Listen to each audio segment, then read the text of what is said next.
Father's Day is going to be awkward this year. I can tell you that right now. Speaking of awkward, I had somebody ask me last week why I had a beard. I thought they probably want a cool story, something fun. And I said, you're going to be disappointed with my answer. 2 reasons I have a beard. I'm middle-aged and I'm white. Like, that's it. I thought maybe they'd be like, oh, it's tragic, because I started to think the definition of uncool is middle-aged white guy. Like, I feel like that's what I am. So I started going, well, maybe I should get more in touch with that aspect of myself. So I went out and I bought a Yeti cooler. I thought, you know what? Nothing says I've made it like a Yeti cooler, right? Because you can't buy a Yeti cooler when you're young because you can't afford it.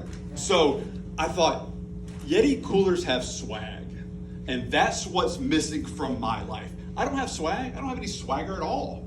So I thought, I can get shirts, I can get koozies, I can get stickers. This is gonna be perfect. So I started thinking though, what if other companies, other products had the marketing campaign and the brand loyalty that Yeti had? You gotta think about it. It's really cool when you see a guy walking down the street wearing a Yeti shirt, you're like, right on, man, enjoy that cooler. But what if that guy was wearing a Preparation H shirt? You have to think, oh my God, your ass must be on fire. I mean, that's an awkward conversation, and nobody does awkward better than middle-aged white guys. So this is what we do. So I started thinking, okay, I had an ass on fire story, and I know you guys are wondering how we're going to transition from here. And I unfortunately have an ass on fire story. It's not something I'm proud of, but it is something I'm excited about in the sense that I'm being proactive with my health, because I have not always been the best health advocate for myself. So I got a colonoscopy recently. And I go to the doctor, it's like, I'm just gonna get a checkup. My wife keeps saying, you need to be proactive, you need to be your own self-health advocate. I said, okay, I'm gonna do that. So we go to the doctor, I always take her with me because there's a chance I may tune out what he's telling me. So she's sitting with me, and he says, Andrew, you know, you've had a couple stomach issues, why don't we do a colonoscopy? I thought, this is a part of getting older, I guess this is what we're gonna have to do. So I said, okay, Doc, you tell me what I need to do, I'll be there.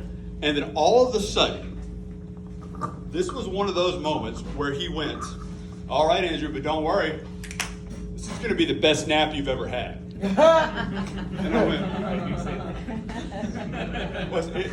I'm looking at it and I'm going, the first thought I'm thinking, what kind of napping habits do you think I have? And then I thought, you know what? This is one thing that your wife has tried to work with you as well. Don't always say the first thing that comes to your mind. Let it sit there for a minute and be respectful. This is your doctor. He's gonna have his hands in your ass day after tomorrow. So you better be respectful to this guy. So I thought, okay, that's what I'm gonna do. So I said, in an attempt to reach out and connect with this guy, my fellow middle-aged white guy brethren, I went full-on sorority girl on Bourbon Street during Mardi Gras. Yeah. I went, I'm gonna hold you to it, Doc.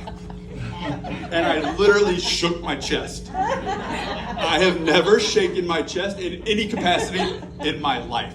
I've been to Mardi Gras. We moved here from New Orleans. So I'm well aware of how Bourbon Street, New Orleans works.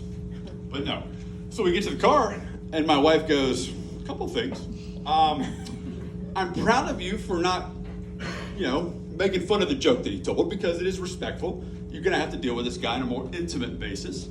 And I said, okay. I said, what's number two? And she said, what the hell was this little titty shimmy?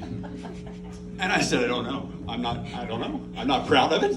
But it was at that moment where I went, we really are uncool. As a species, as part of the population, we are genuinely uncool people.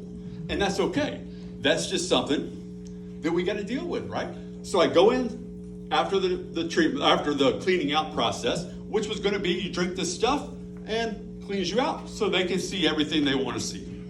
For those of you that have not had a colonoscopy, it is not for the faint of heart. I promise you that. So you drink this stuff. It takes about 3 or 4 hours to get fully cleaned out.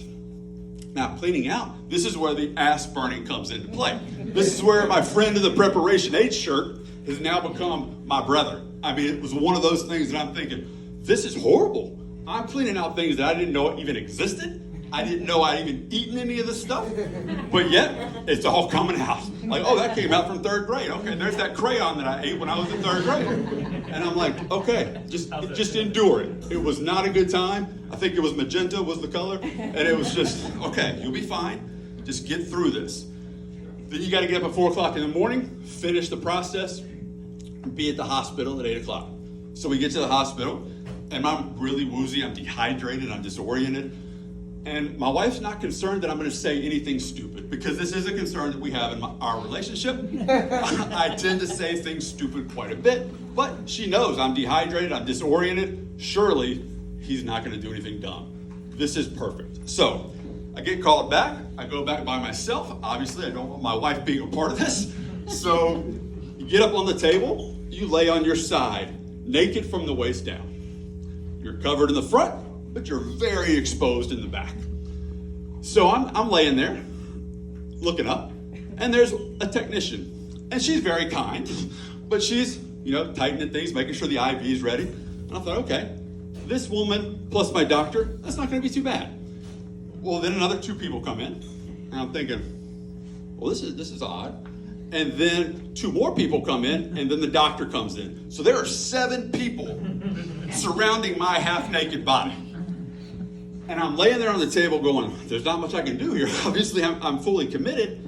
And the doctor, I think, could sense I was a little nervous.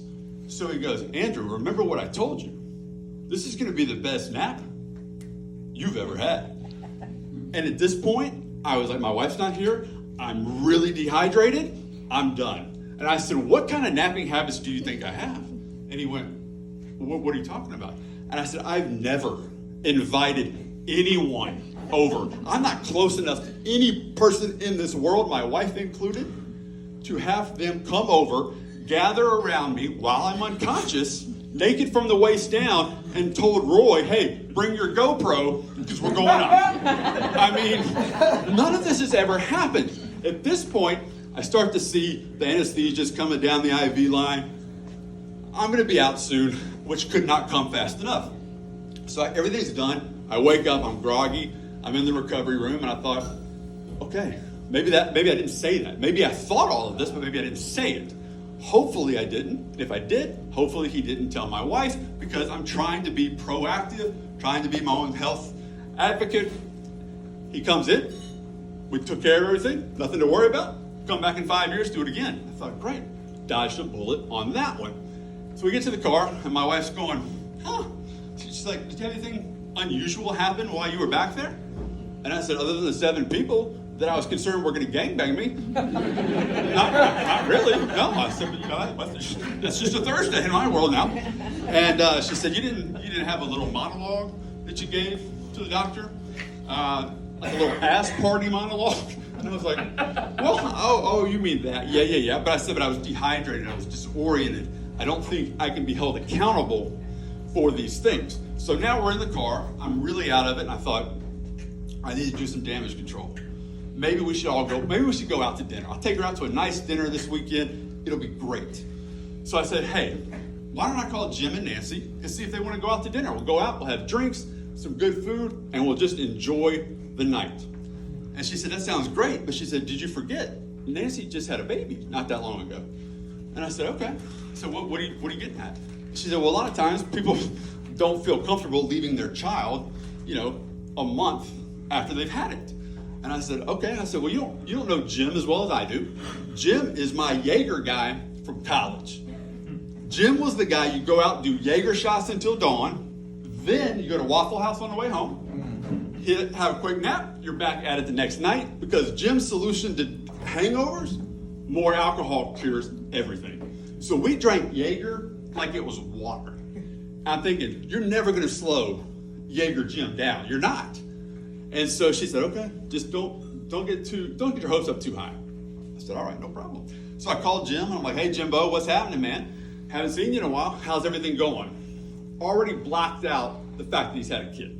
So he's like, oh, just things been kind of busy, settling into the new routine. I was like, oh, did you get a new job?